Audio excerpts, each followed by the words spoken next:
Croeso i raglen yn cyflwyno rhai o'm cerddi yn y lleoliadau y cyfeirir atyn nhw. Gobeithio y mwynhewch i'r daith gylch yma a rydyn ni'n dechrau yn ardal hyfryd y Bermo.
Melangell. Llwybr saeth i ben draw'r Berwyn. Heddwch bwysan anwyl, a thrwch ein waledyn ddim. Dyffryn a'i heco o fref defaid, byseddu heddychlon ar gardiau yn y llan, fel sgwarnog yn deintio. Heibio crafiad giat y fynwent, heibio'r amrwd yn o'n i ein hunain, cawn y magor, gan i ni gyrraedd pen draw'r cwm. Ist, deithym fel wyn bach at siffrwd mantell melangell, gan wrthod rhythur y llwybr poblog, sy'n ein cymell drachefn at helfa lleidiog. Llechwn yma rhag ido cwn brychwel, gan ddisgwyl tangnefedd cwrlid deallus y nos, i droi'n llygaid yn ffaglau.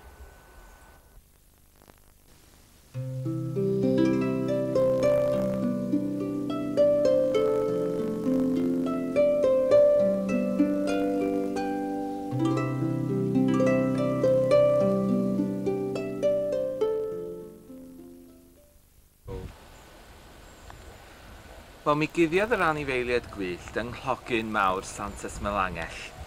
A yn yr un modd, dwi'n hoffi dod i'r ardal yma bob hyn a hyn i guddio rhag gofynion y byd.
Mae gwirthiau yn digwydd weithiau.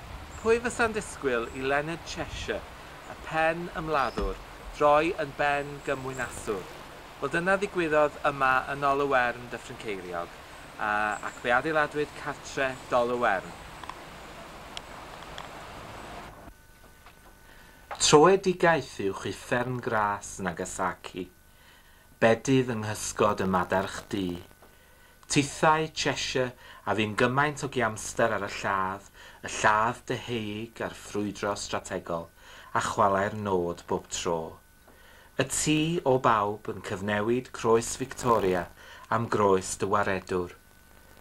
Gwelais dy tu hwnt i'r cam eithaf, wawr hyn llefus o gieiddra dyn, ath drodd i geisio'r hardd ac i chwennych y cain, i blannu hadau cariad ledled byd, lle byd y ddistryw.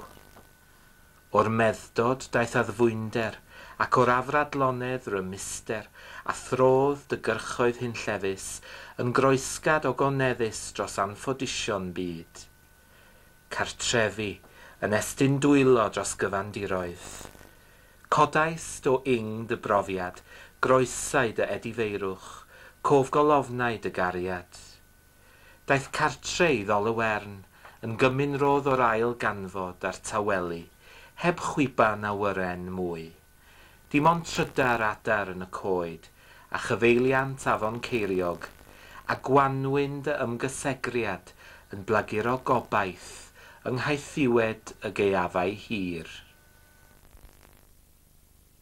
O na fyddai'r byd yn un i gyd, a ddo byd yn hyd y byd yn un, tynnu atau'n gilydd mewn un dorfi.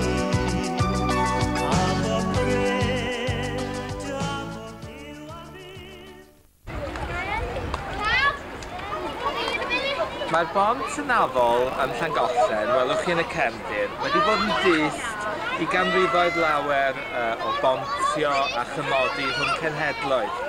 Dwi wedi sefyll yma fy hun i weld y carnifal o wledydd sydd yma ddechrau pob Eisteddfod, ac i dystio byd gwyn, fydd byd ac anodd, gwaraidd fydd ei gerddi bod.